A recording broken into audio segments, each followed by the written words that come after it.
नमस्कार दर्शकों, नागपुर समय से मैं काजल और मैं सेजल आज आपके समक्ष लेकर आए हैं श्री हनुमान जयंती की विशेष पेशकश। 2 अप्रैल 2026 को पूरे भारत देश में हनुमान जयंती का पर्व बड़े ही धूमधाम से मनाया जा रहा है।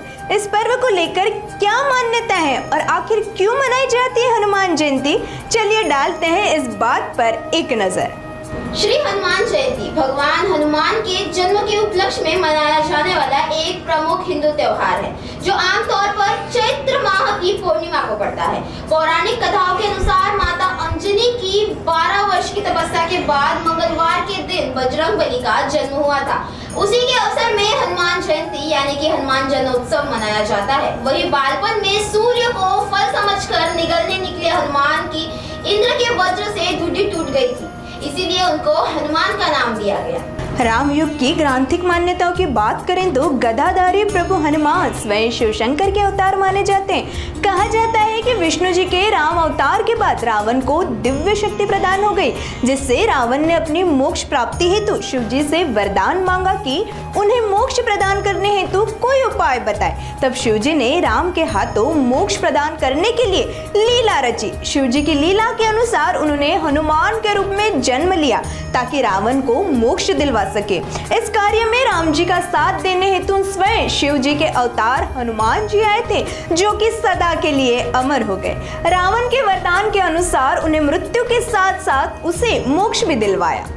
पौराणिक कथाओं के अनुसार 14 साल का वनवास काटने वाले श्री प्रभु रामचंद्र को मां सीता की वापसी हेतु श्री हनुमान भगवान के अत्यंत महत्वपूर्ण सहायता की थी। फिर वह सहायता अपनी वानर सेना के साथ तमिलनाडु के दक्षिण पूर्वी समुद्र तट के श्रीलंका के उत्तर पश्चिम तट तक सेतु का निर्माण करना हो, या फिर लक्ष्मण के प्राण बचाने हेतु संजीवनी की तलाश में द्रोणागिरी पर्वत का वहन कहो, या रावण को अपनी शक्ति के प्रदर्शन में वह माता सीता का अपमान करने हेतु लंका का ज्वलन हो। भगवान हनुमान की अनेक सांस्कृतिक पौराणिक कथाओं में उनके अनेक साहसी कार्यों की जानकारी विस्तार में मिलती है।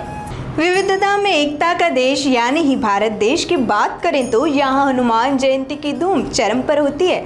ऐसे में संतरा नगरी के हनुमान मंदिरों में भी भक्तों का तांता सुबह से देखा जा सकता है। शहर के प्रमुख हनुमान मंदिर जैसे तेलंगखेड़ी, राजा बख्शा, पंचमुखी, जामसौली में आज विशेषकर हनुमान भक्त अपने देवता को नमन करने हेतु आ रहे हैं। बजरंगबली को संकट मोचन यानी कि कष्ट दूर करने वाले भगवान के रूप में पूजा जाता है। साथ ही कहा जाता है कि तुलसीदास रचित हनुमान चालीसा का पाठ करने से भूत पिशाच बचाव होता है।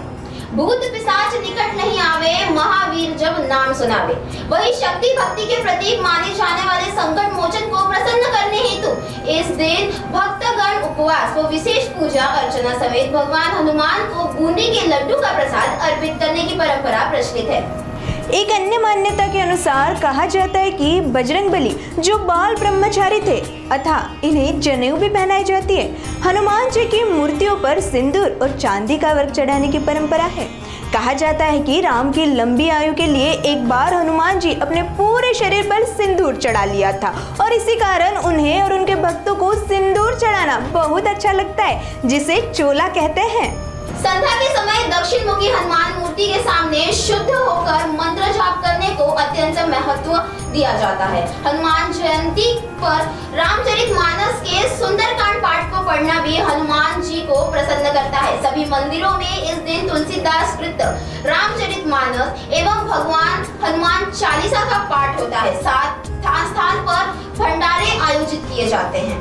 भगवान हनुमान अनेक नामों से प्रसिद्ध है, जैसे बजरंगबली, मारुति, अंजनी सूत, पवन पुत्र, संकट मोचन, केसरी नंदन, महावीर, कपीश, शंकर सुवन आदि नाम।